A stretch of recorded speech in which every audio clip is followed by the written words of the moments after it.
commander nos appareils à distance. Vous avez les ondes via le fameux ERL, vous savez, le petit boîtier là dont on parlait. Et puis vous avez le CPL dans nos câbles.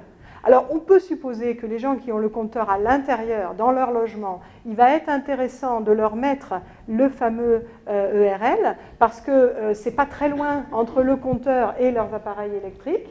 Donc, on pourra les piloter à distance de cette manière-là. Par contre, en ce qui concerne les appareils, les compteurs qui sont par exemple en limite de propriété, loin, et qui ont tout le jardin à traverser jusqu'à la maison, etc., avec des gros murs épais de campagne et tout le reste, eh bien, il va être plus intéressant de passer par tout ce qui est câble. Et dans ce cas-là, on utilisera plus la fonction développée par le réseau intelligent SoGrid, qui est testé donc à Toulouse actuellement, auprès de 1000 personnes. Voilà, ce qui veut dire un trafic CPL encore beaucoup plus important que ce qu'on a vu. Oui, est-ce que vous pourriez éteindre les téléphones portables? Je crois qu'il y a des personnes qui, malheureusement, les ressentent là, de façon importante. Donc si vous les avez, merci de les éteindre. Je vais peut-être mettre quelque chose dessus. Parce que, malgré tout, ça reste hypnotique un peu. Voilà. Ok, donc ça c'est déjà une chose. Et puis l'autre élément, parce que là je vous parlais de SoGrid et je vous ai parlé de Solène l'autre fois. Eh bien Solène, c'est en Bretagne, d'accord. Et là c'est pareil, vous avez plein de partenaires, etc., etc. Un projet d'avenir, 13 millions d'euros d'investissement, 27 millions pour le projet SoGrid. Et puis Solène, vous avez 12 partenaires, dont par exemple le partenaire donc UFC Que Choisir. Voilà, vous le voyez ici. Ok.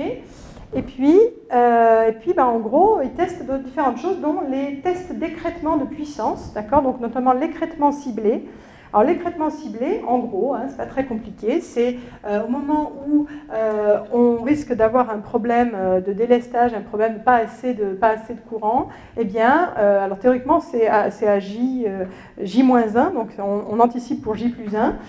Mais bon, alors on se fie avec la supervision Linky en fait au calcul des possibilités de réduction de puissance chez le client à partir des historiques de consommation. Donc ça veut dire qu'on sait qu'à telle heure, telle personne utilise d'habitude tant, etc. Donc on sait déjà assez précisément quand même des choses sur sa vie. Et donc on sait que là, on va pouvoir limiter la puissance fournie. Alors, on suppose bien sûr que c'est quand la personne est chez elle, parce que si la personne n'est pas chez elle ou qu'il n'y a personne qui tire dessus, ça ne sert à rien de limiter la puissance. Ça sert que si justement on limite la possibilité que le client avait de tirer à cette heure-là. Voilà. Donc là, l'idée générale, c'est que on est censé avertir le client, ok. Donc, préavis transmis au client, oui, numéro 4, alors je ne sais pas, un texto peut-être, et savoir. Et puis, crac, eh bien, on réduit la puissance. Vous avez vu que ce n'était pas demande d'autorisation ou quoi que ce soit, c'est préavis, hein, voilà. C'est-à-dire qu'on nous prévient que, voilà. Oui. Juste, vous venez de parler de la diminution de... Oui. Oui, c'est pas terrible, je sais. Comment dire ça, l'électricité chez les personnes, et qu'on les prévenait. Moi, je vois chez mon beau-frère et ma belle-sœur, on leur a posé le Linky. Ils ont reçu leur facture annuelle, on leur a remboursé 85 €. 2 mois après, on leur réclame 540 €. Ouais, mais je ne suis pas surprise. On leur a réduit sans autorisation, sans demande, oui. Sans quoi que ce soit. Pendant plus de 3 mois, ils n'avaient que la lumière au plafond. D'accord. Sans possibilité de mettre ni four, ni machine à laver, ni chauffage. Je vois, d'accord. Donc, un témoignage bien clair et bien utile. De toute façon, oui, tout à fait. On a des soucis. Quand vous voyez le graphique où ils disent qu'ils demandent l'autorisation, c'est sur le papier. On le voit bien dans la manière dont ils demandent l'autorisation pour poser les compteurs quand les gens ne veulent pas. C'est clair, c'est sûr. L'exemple dont vous me parlez me rappelle un peu cet exemple sur Foix.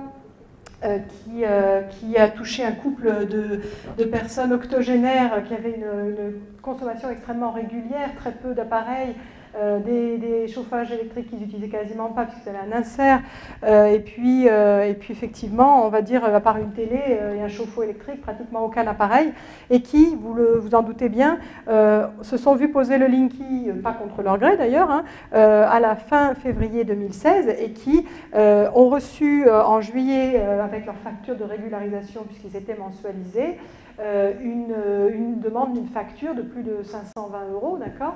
Donc ça correspond un peu à ce que vous disiez, et qui, en fait, à qui on disait que pendant les 2 mois qui ont suivi leur consommation, enfin l'installation du Linky plutôt, leur consommation avait explosé, et en fait, si on faisait le calcul, ça correspondait à peu près à l'équivalent de toute une année de consommation rassemblée en 2 mois. De printemps, en fait, d'accord?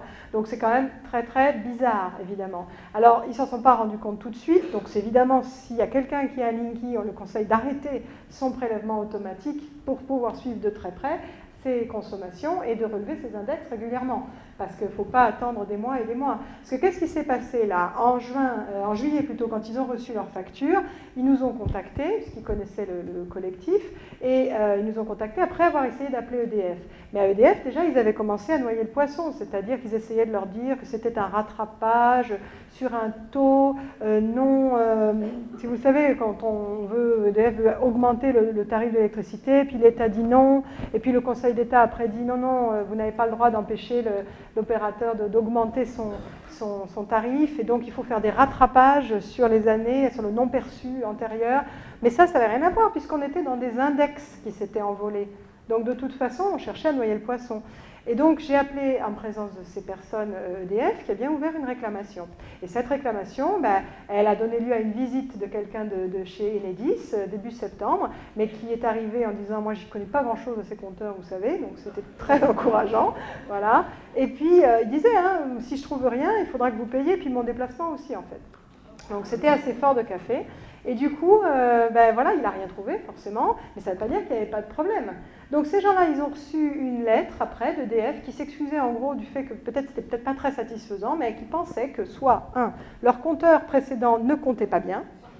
Voilà, donc c'est classique, hein. Si vous regardez le film Take Back Your Power, le documentaire Take Back Your Power, donc vous avez le lien sur le tract, eh bien, vous voyez que c'est une excuse déjà très utilisée outre-Atlantique, où ils ont essuyé les plâtres de ces compteurs communicants et où il y a les mêmes problèmes. Donc effectivement, déjà, il y a ça. Et puis deuxièmement, ils leur ont dit, vos appareils ont dysfonctionné. Puisqu'après, sur l'été, ça s'arrange et vos appareils ont dysfonctionné. Alors, je les ai eu au téléphone, là, il y a très peu de temps, il y a peut-être une semaine, ils m'ont confirmé que depuis on va dire leur consommation, elle est à peu près normale comparée aux années antérieures. Mais du coup, ça veut dire quoi? Que leurs appareils, ils ont dysfonctionné entre la pose du Linky et le moment où ils ont signalé le problème, début juillet. Comme le Linky est un appareil qui est modifiable à distance, on peut quand même se poser la question de quelle aurait été éventuellement l'intervention de réglage qui aurait permis un retour à la normale en ce début juillet. D'accord ? Alors, le souci aussi, c'est qu'on n'a jamais voulu reconnaître le problème. Donc, ils se sont adressés aussi au médiateur d'EDF, au médiateur de l'énergie au niveau national, et tout ce qu'ils ont pu obtenir, c'est un rabais de 50 €, puis 60 € supplémentaires et un étalement de paiement. Voilà. Et comme ce sont des personnes âgées, que leurs filles n'avaient pas trop le temps, etc., la seule chose à ce stade, puisque le médiateur national disait qu'il ne pouvait rien faire, eh bien, c'était d'aller en justice. Et comme ils ne se sont pas sentis d'aller en justice, ils ont pris le petit rabais qu'on leur donnait et ils ont payé les 410 € pour quelque chose qui est très clairement du racket. Voilà. Donc, c'est ça le problème, c'est qu'effectivement, une fois que c'est fait, c'est un peu comme pour le Linky, le problème c'est qu'une fois que vous l'avez, revenir en arrière, c'est beaucoup plus dur. Éviter les conséquences négatives, c'est beaucoup plus dur. Donc c'est beaucoup mieux de l'anticiper et d'essayer de protéger son compteur existant, de résister au harcèlement, de barricader son compteur extérieur. Si vous voulez, on pourra en parler, savoir comment faire, savoir, certains se disent est-ce que j'ai le droit, tout ça. Voilà, c'est important de le savoir. En tout cas, problème de facture, Dieu sait qu'il y en a. Hein. Ce n'est pas du tout un cas isolé. Oui. Oui, je voulais vous demander, quand on a un autre fournisseur qu'EDF, par exemple, moi je suis chez l'ENERCOP. Oui. Alors j'ai posé la question à l'ENERCOP pour les compteurs Linky, ils m'ont répondu qu'ils ne pouvaient absolument rien faire. Je suis aussi chez ENERCOP et tout à fait, ils ont un contrat avec Enedis. Et donc, mis à part les zones de régie, en fait, tous les fournisseurs travaillent avec Enedis. C'est une sorte de monopole. Donc, ils sont en situation de puissance, si on peut dire, par rapport à ça. Ce qui veut dire que c'est pas tout à fait juste non plus de tenir les gens en otage et que la seule option possible, ce serait l'autonomie complète. Il y a des personnes qui souhaitent développer le photovoltaïque et tout ça, c'est très bien. Mais dans ce cas-là, pour se protéger du Linky, c'est pas la revente à EDF qu'il faut faire. C'est carrément l'autonomie. Ça veut dire avec batterie et autres, ça veut dire qu'il faut se renseigner sur des bonnes batteries qui ne coûtent pas trop cher, que l'on va avec un bon dimensionnement de son installation, etc. Les gens qui font nouvellement construire se trouvent assez pieds et poings liés parce que Enedis leur dit ça sera un compteur Linky ou rien. Et de façon générale, c'est sûr que si on est suffisamment tôt dans le projet, il faut vraiment essayer de penser à l'autonomie énergétique déjà. Et puis après, si on n'est pas très tôt mais que c'est encore gérable, c'est bien de l'envisager, quoi. Alors, en ce qui concerne tout ce qui est évidemment on va dire l'aspect a-t-on le droit, est-ce qu'on peut, etc., ils vont de toute façon toujours vous dire non, c'est comme ça, c'est obligatoire, la loi l'impose, l'Europe l'impose, etc., que ce soit pour des nouveaux compteurs ou des compteurs existants. Alors, il y a une chose qu'il faut que vous sachiez quand même, c'est que, alors je ne sais pas si je vous le montre comme ça en vidéo ou si vous me suivez dans ce que je dis oralement déjà, c'est qu'en fait, le problème, c'est que la mise en place de ces compteurs, elle fait suite à une directive européenne, plusieurs en fait. On peut dire la dernière en date de 2009, mais cette directive, elle incitait un certain nombre de pays, elle pousse évidemment, les pays à essayer de mettre en place ces compteurs avec un taux de à peu près 80% d'ici à 2020. En gros, c'est une sorte d'objectif, mais c'était quand même laissé à la discrétion des pays, c'est-à-dire que les pays devaient pouvoir dire si oui ou non, après une étude d'impact qui était réalisée par leurs soins, est-ce que c'était utile pour le consommateur, est-ce que c'était financièrement raisonnable et techniquement faisable. D'accord ? Alors, il se trouve que nous, par exemple, c'est le cabinet Capgemini qui a fait cette étude. Capgemini, qui, par exemple, est déjà impliqué dans des déploiements de compteurs communicants et tout ce qui est l'architecture, notamment, on va dire, logicielle de compteurs communicants, par exemple, outre-Atlantique, ou pour le Gaspard, ici. Donc, si vous voulez, ils sont un peu jugés partis, quoi, comment dire, voilà. Et puis, il y a autre chose aussi, c'est qu'en fait, ils n'ont pas pris, et sciemment, dans leur études technico-commerciales, ils n'ont pas pris en compte le coût du renouvellement de ces compteurs. Parce que certains ont peut-être des compteurs depuis très longtemps. Les personnes là qui avaient un compteur se disant qu'il ne comptait plus très bien, c'était un compteur qu'ils avaient depuis 40 ans, puis qui tournait, quoi, d'accord ? Alors peut-être qu'il avait vieilli, c'est possible, je ne sais pas, mais en tout cas, il fonctionnait toujours. Et ces compteurs-là, par contre, on n'a aucune idée de leur durée de vie. Plus c'est bourré d'électronique et plus c'est fragile, vous le voyez avec les voitures. On estime, parce qu'il a fallu donner une date, que leur durée de vie est autour de 15 à 20 ans. D'accord ? 15 ans pour les compteurs, 20 ans pour les concentrateurs. Voilà. Mais c'est une estimation au doigt mouillé, d'accord ? On n'en sait rien du tout. Et de fait, vous savez très bien qu'on le voit bien avec les portables ou le reste, tout ce qui est électronique est obsolète très rapidement, piratable également très rapidement. Le compteur Linky a été piraté en 3 heures. Oui, c'est assez incroyable. C'est une petite brève, on va dire, qui vient d'un livre qui s'appelle Cyberfragile, qui est un livre édité écrit par Blaise Mao et Thomas Saint-Ourens. Je vous retrouverai le truc après, parce que je ne fais pas dans l'ordre du coup, alors évidemment. Mais ça s'appelle donc Cyberfragile, et dedans ils racontent comment ils ont rencontré un expert en cybersécurité en France qui a, avec son équipe, pris le contrôle d'un Linky en 3 heures. Donc autant vous dire que tout ce qui est mis sur Internet, c'est piratable, donc avec tous les impacts que ça peut avoir individuellement et au niveau national sur la sécurité électrique nationale et l'ensemble des choses qui sont régies par l'électricité, et c'est tout. Parce que s'il n'y a plus d'électricité, il n'y a plus de pompe à essence, donc il n'y a plus d'essence, il n'y a plus d'approvisionnement en nourriture. Très rapidement, il n'y a plus d'eau. Et puis aussi, très rapidement, il n'y a plus de refroidissement des centrales nucléaires. Ça, c'est gênant. D'accord ? Il y a quand même, il y a des générateurs de secours, mais il y a quelques années, il n'y avait qu'une semaine de réserve de fuel. Donc avec ça, on va pas très loin. En une semaine, théoriquement, on a le temps de se retourner, mais quand même. Surtout s'il y a un piratage un peu large qui est organisé. Voilà, donc effectivement, l'étude technico-commerciale n'a pas pris en compte le coût du renouvellement de ces compteurs, alors que ça couvrait la durée donc, de l'étude, théoriquement. Ce qui veut dire que, quelque part, on a faussement abaissé la faisabilité financière. Vous voyez ce que je veux dire ? Donc, d'accord, de ce projet. Et vous avez des pays comme l'Allemagne, par exemple, qui ont décidé de ne pas déployer déjà tous les compteurs. Déjà, il n'y a que les personnes qui sont des gros consommateurs. Alors, gros en Allemagne, c'est à partir de 6 kW, d'accord? Ce qui fait que pour nous, ça paraît bas, mais c'est parce qu'eux, ils n'ont pas tous nos chauffages grille-pain qui ont été développés dans les années 70 pour absorber le trop-plein des centrales nucléaires de l'époque et qui font que maintenant, la facture hivernale, en particulier des ménages en électricité, elle est très plombée et que ça crée ces fameux pics de consommation dont on parlait. Voilà, donc les Allemands, ils développeront, ils n'installeront que les gros et que, pour certains, au fur et à mesure. Donc les nouveaux renouvellements d'anciens compteurs obsolètes, etc. Pas du tout comme nous. Il y a des pays qui ont choisi de ne pas le développer. Il y a des pays qui ont choisi de donner des options de retrait à leur population. D'accord ? Donc il n'y a pas du tout cette obligation de c'est l'Europe qui l'impose, il faut le respecter, quoi. Et puis nous, on l'a fait dans la loi de transition énergétique, donc on a traduit la directive européenne dans la loi de transition énergétique.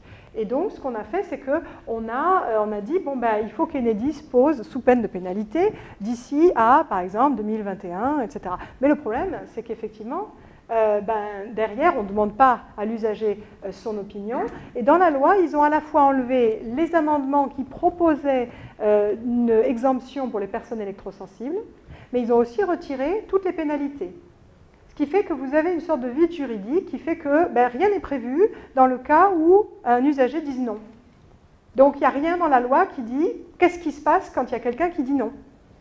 Et du coup, c'est peut-être une bonne chose, parce que ça permet à tous ceux qui commencent à se renseigner sur les impacts négatifs de ces compteurs, en termes de santé, en termes financiers, en termes Big Brother is watching you, d'accord? On ne va pas parler de ça, mais il y a quand même cet aspect-là qui est fort, par exemple, qui vont du coup pouvoir dire non, non, ça je suis désolée, mais c'est pas à mon avantage, donc j'en veux pas, et qui ont la marge de manœuvre pour le faire. C'est bien pour ça qu'en face, ils essayent de passer au rouleau compresseur.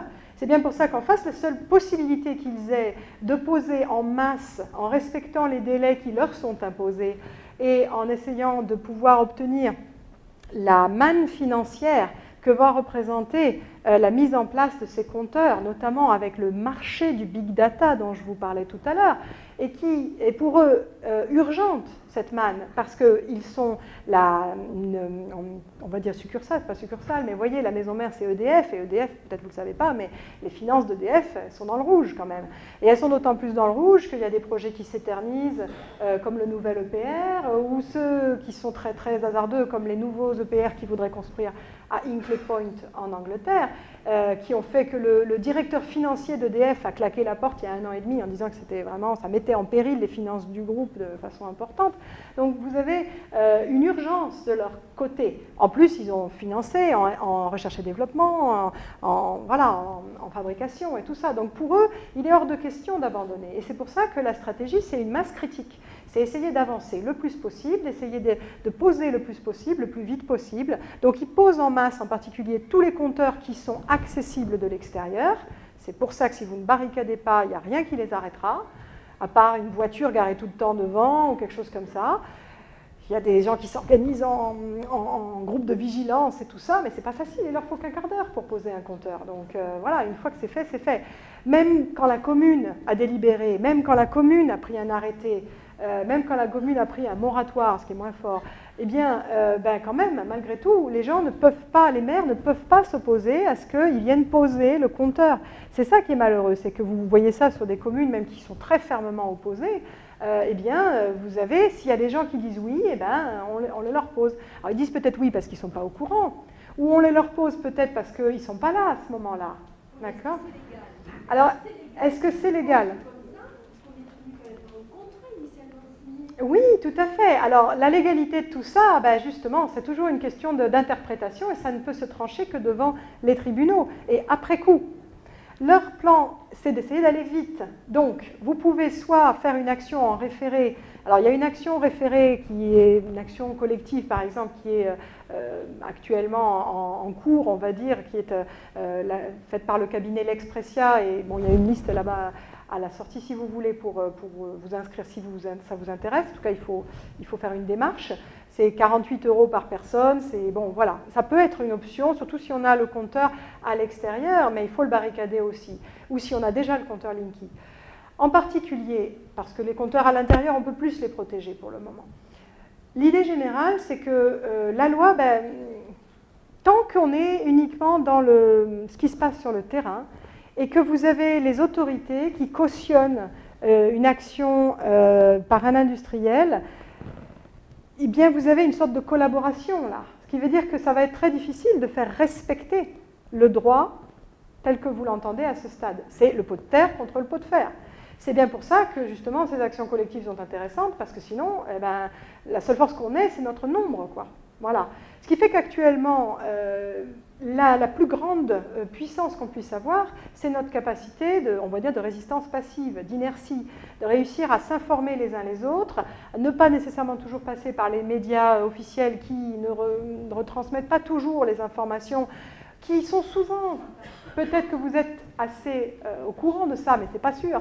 Il y a un excellent livre qui s'appelle « Main basse sur l'information » de Laurent Maudoui, qui était un cofondateur de Mediapart. Donc, Main basse sur l'information, c'était publié l'an dernier. Et là, Laurent Maudoui nous explique en détail comment, tout comme ce qui s'est passé aux États-Unis sous l'ère Clinton, les médias ont été rachetés, regroupés dans quelques grands groupes industriels et bancaires et financiers, et qui, du coup, ont toutes des intérêts, pour certaines, dans la technologie type télécom et autres. Donc, ils n'ont aucun intérêt à ce que toutes ces histoires autour des ondes sortent. Donc, ils ne vont pas en parler en détail. Et donc, juste pour terminer là-dessus, si une commune a pris une délibération ou un arrêté c'est fort normalement, hein, c'est pour empêcher le trouble à l'ordre public, enfin voilà, c'est censé être fort.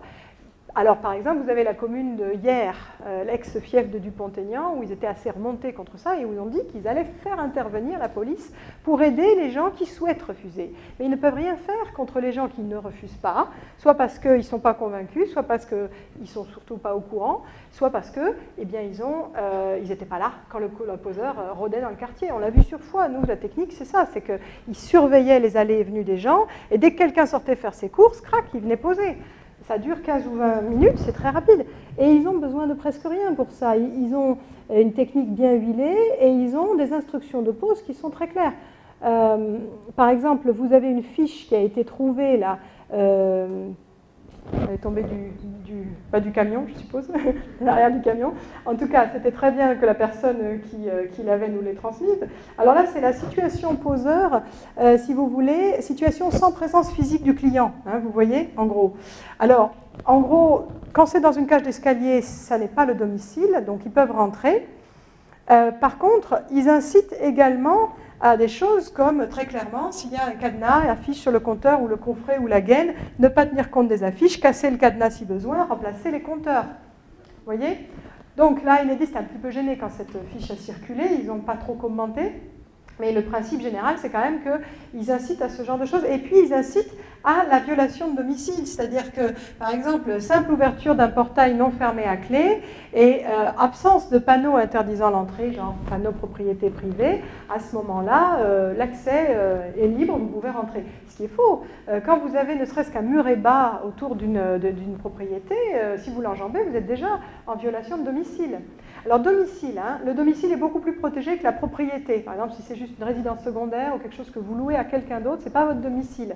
C'est moins protégé par rapport à la loi.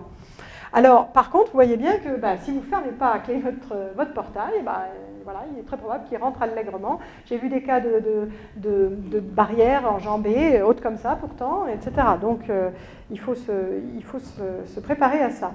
Et, ouais, on peut lâcher les chiens, voilà, exactement. Oui, avec un gros molosse. Alors, juste, oui, parce qu'il y a 2-3 personnes qui voulaient poser une question. Je termine sur le sujet là. Vous voyez, un truc assez extraordinaire, c'est que tout au long de cette fiche, en fait, ils disent tout le temps, s'il n'y a pas le panneau pérenne, propriété privée, alors entrez. Donc on se dit, il n'y a qu'à faire ça. Il n'y a qu'à mettre un panneau propriété privée, ils ne vont pas rentrer. Eh bien non, parce qu'en fait, ce qu'ils nous expliquent, c'est que s'il y a un collectif, dans le cas d'un ensemble collectif, en gros, si ça ne marche pas, si on ne réussit pas à ce que quelqu'un nous ouvre, parce que c'est ça leur principe, hein, c'est que vous êtes avec un collectif, vous avez une personne qui vous ouvre pour changer son compteur, vous changez les 20 compteurs. d'accord? Ou la personne vous ouvre simplement parce que vous avez sonné et puis que la personne n'a pas vérifié qui vous étiez et elle ouvre et c'est tout, quoi, d'accord? Alors là, l'idée générale, c'est que si on ne peut pas, eh bien, on considère que le compteur est inaccessible. Par contre, dans le cas d'une propriété individuelle, remplacez le compteur, même s'il y a le panneau. Alors je suppose que ça veut dire qu'il pense qu'un individu tout seul, toujours l'histoire du pot de terre contre le pot de fer, il n'osera pas poursuivre. Alors que s'ils sont plusieurs, il risque d'y avoir un peu plus de grabuge. Allez savoir. Voilà. Donc ça c'est une chose, c'est la fiche en cas d'absence du client. Et en cas de présence du client, alors en gros, il faut éviter de faire du grabuge qui pourrait nuire, notamment à l'image de l'entreprise. Ils disent en tout cas qu'il est, même si le client arrive en cours de pause, impossible de revenir en arrière. Alors, ce n'est pas tout à fait vrai. Il y a des personnes qui, par exemple, ont eu des poseurs qui avaient fait l'erreur, si on peut dire, de garer leur voiture à un endroit où ils pouvaient facilement être bloqués. Donc la personne arrive et met sa voiture devant pour empêcher le poseur de sortir et puis il dit, ben voilà, vous me remettez le compteur ou alors vous ne partez pas. Alors ça a déjà arrivé plusieurs fois. Généralement le poseur appelle son supérieur qui vient avec peut-être la police ou Enedis ou la gendarmerie, tout le monde essaye de négocier. Mais si par exemple il y a d'autres personnes autour, parce qu'il y a une solidarité qui peut se mettre en place, c'est ça qu'il faut faire aussi quartier par quartier, être plusieurs, quand il y a un poseur qui vient et qui veut poser coûte que coûte, être plusieurs à dire non, d'accord, filmer. Alors, ils ne veulent pas être filmés, hein, ça c'est sûr. Ils le disent généralement. Hein. Là, c'est le client a fait appel à la gendarmerie, mais ce qui est intéressant, c'est cet aspect-là aussi. Voilà, hein. Ils veulent surtout refuser d'être filmés ou être enregistrés. Voilà, bon, mais c'est pas grave, vous pouvez quand même le faire malgré tout. Et puis après, vous n'êtes pas obligé de le diffuser, mais au moins vous l'avez. Si jamais il y avait quelque chose de judiciaire derrière, eh bien, vous auriez quelque chose de non diffusé, mais de confier à votre avocat, par exemple.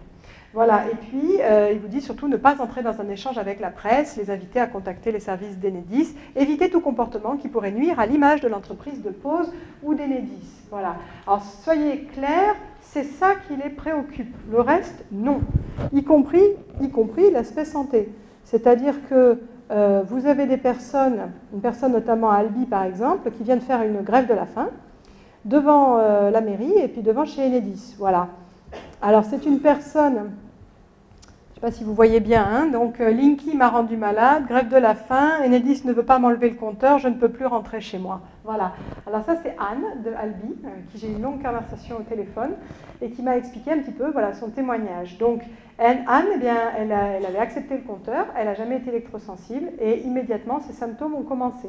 Ce qui fait qu'elle avait le truc classique qu'on a évoqué tout à l'heure, qui ne s'applique donc pas que aux expositions de type Wi-Fi, de type micro-ondes en général, donc Wi-Fi, téléphone portable, antenne relais, babyphone, téléphone sans fil sur une base, mais qui s'applique aussi aux autres ondes, qui s'appliquent également donc aux champs, d'accord, comme ça, et qui s'applique également aux éoliennes, par exemple, d'accord, les éoliennes qui créent des infrasons, les éoliennes industrielles, les gros engins tournants, en général, c'est connu depuis très longtemps dans l'industrie, que les gros engins tournants créent des infrasons sur des grandes distances, et y compris pour les éoliennes, on a vu des infrasons jusqu'à 40 km quand il y a des failles, par exemple. Donc, les gens qui trouvent que c'est pas beau esthétiquement parlant, malheureusement, c'est pas le problème. Enfin, c'est un petit problème par rapport au reste. C'est surtout que les gens vont avoir des problèmes de santé rapidement.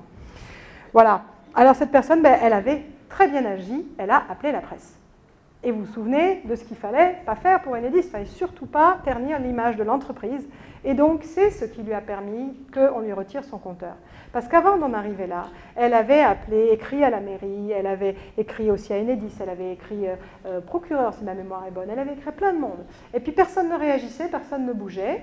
Même à la mairie. Alors, elle a pris son petit panneau, vous avez vu, puis elle est allée dans la cour de la mairie, puis elle a demandé qu'on agisse, qu'on fasse quelque chose, quoi.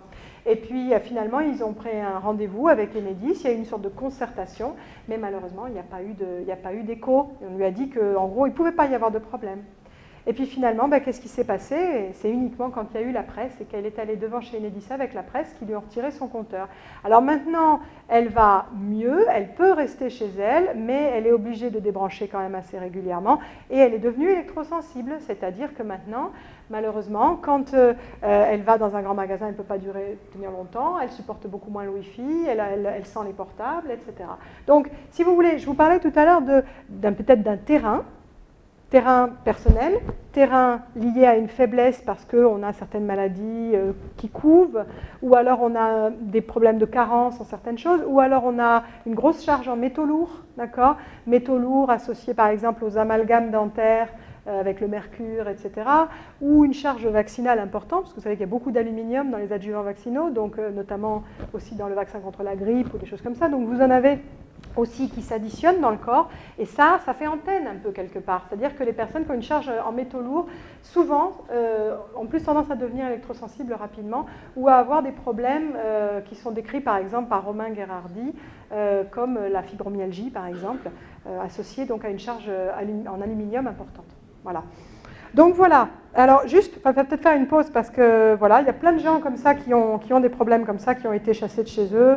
Voilà, bon, hein, je vous cite quelques exemples. Il y avait au moins 2 ou 3 questions. Alors, il y avait madame là-bas en rouge d'abord, il y avait monsieur, il y avait une dame là-bas aussi, et madame. Oui. Merci, je suis élue. Oui. À Beaumont de Lomagne. Très bien. Et on a eu le droit l'année dernière à une réunion, je ne connaissais rien à l'époque, et ils nous ont pris pour des grands héros. Oui, d'accord. Ça veut dire que, qu'est-ce que vous racontez? On prend les ondes à 1 mètre du compteur et c'est 1 voltage, enfin, il ne faut pas pleurer, voilà. Donc maintenant que j'en sais un peu plus, il me reste quand même des questions. On va essayer de faire passer une délibération à Beaumont, voilà, donc on va voir si on va y arriver, et si on n'y arrive pas, de toute façon, on a commencé à faire signer des pétitions et à distribuer des flyers, on ne s'arrêtera pas là. La mairie, globalement, elle est assez d'accord, hein, donc après, ça, on va voir ce que va faire le préfet. Bon, la journaliste est partie, peut-être qu'elle ne donnera pas l'info, j'en sais rien, voilà. J'ai la question quand même, j'ai fouillé la loi de transition énergétique, parce que pour faire la délib, bon, on s'est mis à plusieurs, parce que c'est quand même pas... Voilà, hein. Et il y a un avocat qui a écrit, effectivement, j'ai repris les articles, à aucun moment on parle de Linky dans la loi de transition énergétique, on parle de compteurs communicants. Donc ça veut dire qu'on peut très bien refuser ce type de compteur, parce qu'on aurait pu avoir un autre compteur qui fasse un comptage effectivement peut-être plus précis, puisque les montres, paraît-il, acceptent les dépassements et ne disjonctent pas. Mais on aurait pu très bien se passer de ce genre de truc qui va nous passer dans les murs, où il va falloir se tenir au milieu de la salle à manger à 2,50 m des murs pour ne pas prendre les ondes. Donc moi je suis un peu très inquiète déjà, voilà, oui. Personnel. Et ensuite étonnée de la fréquence que vous avez indiquée, ça veut dire que ça continue, ça veut dire que ça continue, parce que la CNIL a sorti des textes quand même qui m'ont un peu refroidi. Moi je crois que c'est des gens qui étaient quand même, ou alors on leur a donné des sous, comme on dit, je sais pas, mais la CNIL qui dit, écoutez, le bipage, on le fera que nous on dit pas toutes les heures, on dit pas toutes les demi-heures comme dit Enedis, sauf que Enedis ils disent toutes les 10 minutes quand même, voilà. Et la CNIL dit, nous on préconise toutes les heures, mais moi j'en veux même pas toutes les heures, moi j'en veux pas du tout. Oui. Donc voilà, alors j'ai le bonheur d'avoir le compteur à l'intérieur. Si on lit bien les conditions générales de vente qui sont sorties, il y a 2 pages, la page 12 et la page 13, qui indiquent qu'il peut y avoir un auto-relevé si on n'a pas le compteur communicant, parce qu'ils disent pas l'outil, ils disent compteur communicant, et que peut-être on aura une facture, mais là bon, on en reparlera, et que ça deviendra payant. Et il y a un autre endroit où on évoque également la possibilité de ne pas avoir le compteur communicant. Voilà. Enfin, moi, je crois que les conditions générales de vente, bon, il faut s'appuyer dessus quand on rencontre les listes, parce que dire une chose et le contraire, ça peut être aussi comment dire, une écriture transitoire jusqu'à 2021, où là où nous prendrons frontalement, on peut le dire peut-être comme ça, et pour l'instant c'est écrit comme ça. Voilà. Alors, bon, nous à Beaumont, tant que la délib n'est pas passée, on ne va pas se saisir des courriers de refus, on n'incite pas encore les gens à refuser les conditions générales de vente. Mais l'idée quand même, si dans les communes, parce que nous, il y a eu une réunion cette année, alors là, Beaumont n'a pas été invité parce qu'il n'est pas englobé dans les syndicats d'énergie comme les autres, et ils ont dû leur raconter les mêmes âneries, parce que tous les maires que j'ai rencontrés, puisque je suis élue, disent, mais il n'y a pas de problème, là c'est vachement bien leur truc, hein, voilà. Donc, ils leur ont raconté des âneries. Nous, on va faire que peut-être ce qu'on fait puisse aider à réfléchir et à... Voilà, et bon, on va voir comment ça va se passer. Il faudrait qu'on arrive à... Et là, bon, moi, je vous lance un appel de savoir si vous pourriez venir à Beaumont tenir une réunion qui serait cantonale, qu'on organiserait cantonale, pour faire que les gens réfléchissent un peu mieux que ça, parce qu'il y en a beaucoup, quand on a fait le tour du marché, qui tombent de la lune quand même. Hein. Alors, majoritairement, quand même, ils sont contre. Hein. Ils sont contre. Dès que les gens sont informés, généralement, ils sont contre, effectivement. Voilà. Donc, bon, voilà ce que je voulais dire, mais ça n'est pas dans la loi de transition énergétique. Ça, moi, je tiens à le dire. Donc, quand Enedis passe en disant c'est obligatoire, et c'est ce qu'ils disent aux maires, hein. Les maires vont répercuter, mais on ne peut pas faire autrement, on nous a dit que c'est obligatoire. Je dis non, c'est pas écrit. Donc ça, il faut quand même bien le divulguer. Ils nous racontent des âneries simplement pour contrebalancer avec le big data dans nos murs leur déficit de 37 milliards. Voilà, c'est pas autre chose. Et on vend nos données pour combler un déficit.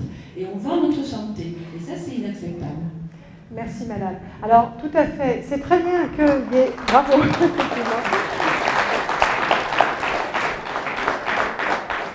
C'est très bien qu'il y ait justement des communes et des élus qui bougent et qui justement se saisissent de ça comme vous le disiez tout à l'heure. Ce que ça peut faire, je répète, ça ne peut pas stopper les poseurs qui visiblement viennent quand même quand il y a une délibération qui a été prise par exemple.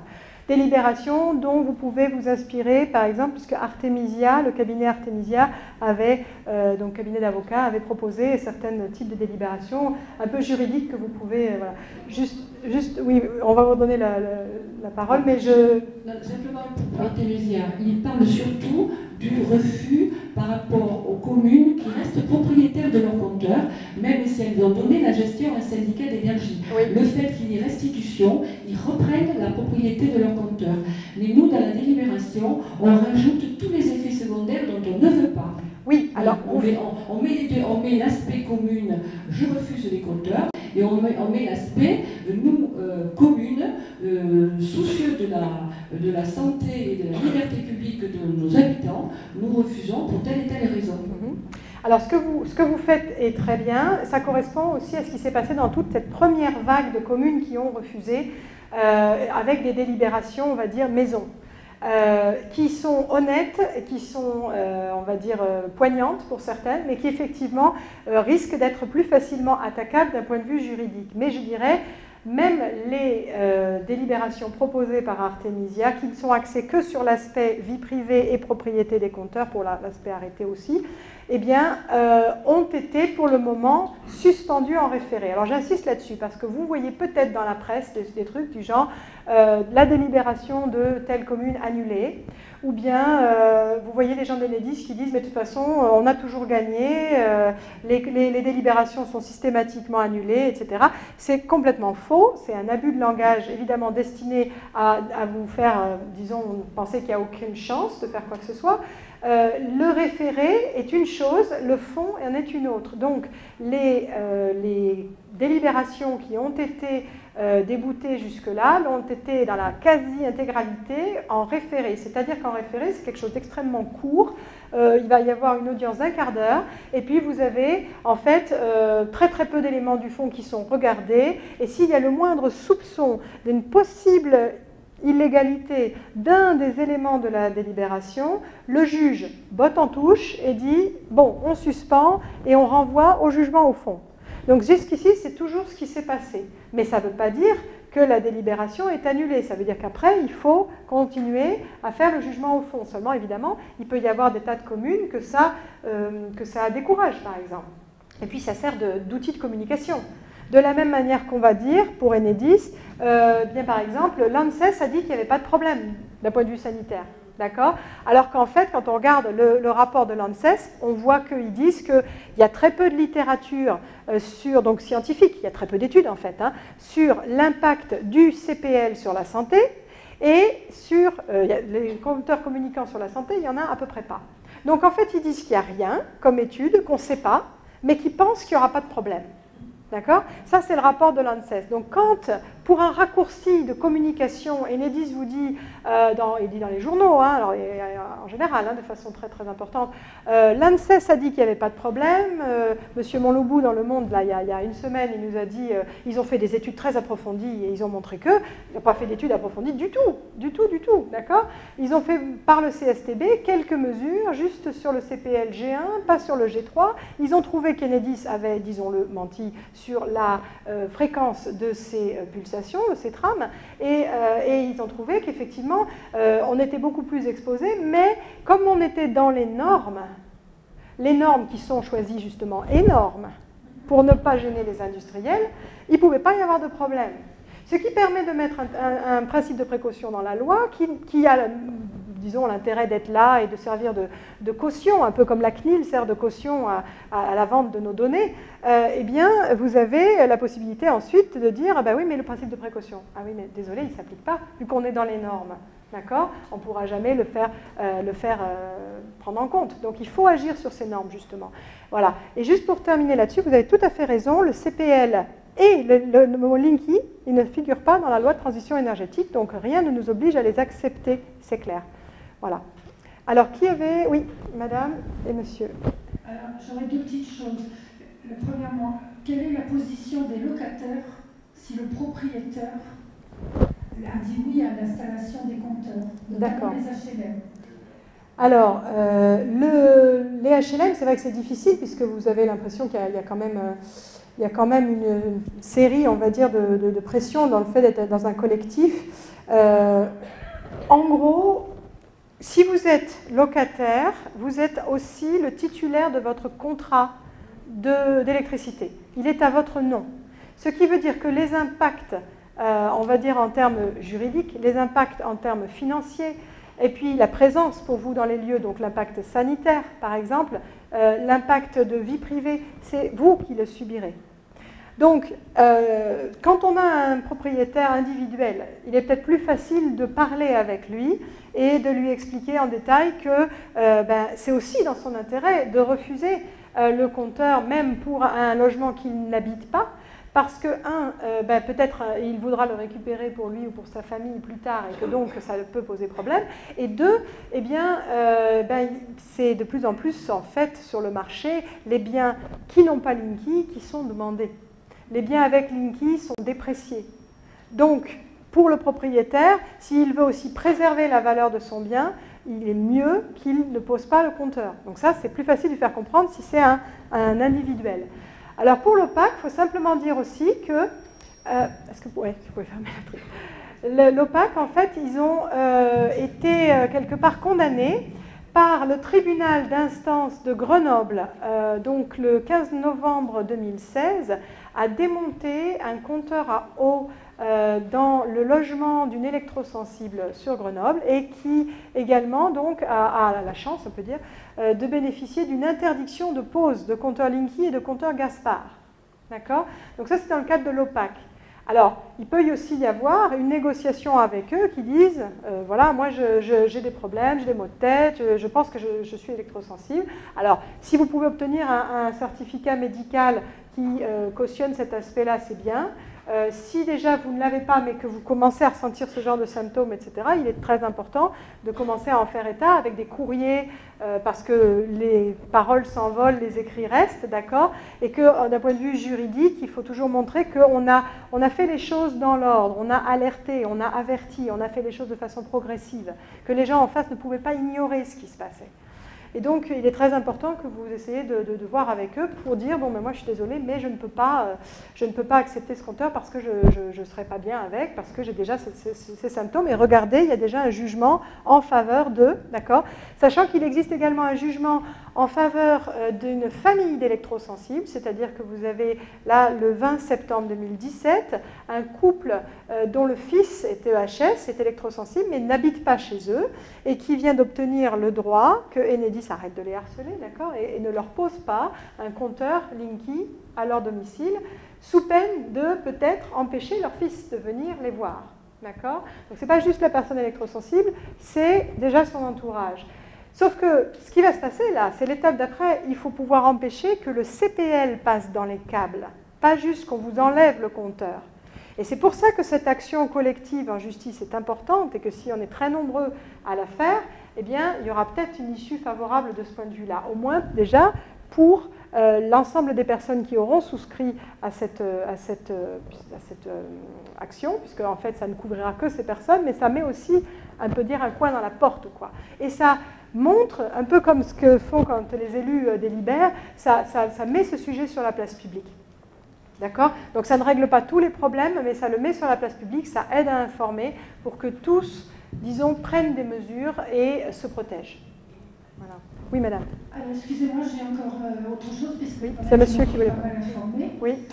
Il semblerait que les compagnies d'assurance elles-mêmes se soient associées pour ne pas rembourser les dégâts dus au compteur Linky. Je crois que là, personne n'est au courant. Alors en fait, depuis le début des années 2000, les compagnies de réassurance ont cessé de couvrir les compagnies d'assurance en ce qui concerne les ondes et champs électromagnétiques. Donc on peut se poser la question de, en gros, qu'est-ce qu'ils savent de plus que nous ne savons pas par rapport à ça? Parce qu'effectivement, c'est quand même un petit peu bizarre qu'on nous dise d'un côté, nous, il n'y a pas de risque, il n'y a pas de problème, circuler, il n'y a rien à voir. Et puis, alors qu'en fait, les compagnies d'assurance ne couvrent pas. Sachant qu'elles ne couvrent pas depuis déjà un bon moment. Vous avez en fait le même scénario qui se reproduit qu'avec l'amiante, par exemple. L'amiante, vous avez peut-être entendu parler évidemment de ce problème majeur qui, vous ne le saviez peut-être pas, était déjà détecté par les compagnies d'assurance anglo-saxonnes depuis le début du XXe siècle. Et il a fallu des décennies avant que, on prenne les dispositions qui s'imposaient pour protéger les populations et poursuivre les personnes qui avaient sciemment, on va dire, caché les choses. Voilà. Alors poursuivre, ça ne veut pas dire condamner visiblement, mais c'est déjà un premier point. Ok? Donc ça c'est déjà un point important. Et puis, il y en a qui disent, souvent associé à ça, l'OMS, l'Organisation mondiale de la santé, a en fait diffusé via donc, son centre contre le cancer, donc sur 2011, une sorte d'avertissement, pour le moment pas très fort, mais qui dit que les ondes et champs électromagnétiques, les rayonnements électromagnétiques, donc, sont potentiellement cancérogènes. Alors ça fait des gorges chaudes dans la littérature commerciale d'Enedis qui dit, bon, mais c'est potentiellement, donc c'est pas grand-chose. Ça peut être comme le café, le diesel, etc. Mais le truc, c'est qu'effectivement, pourquoi c'est que potentiellement? Déjà, c'est un succès.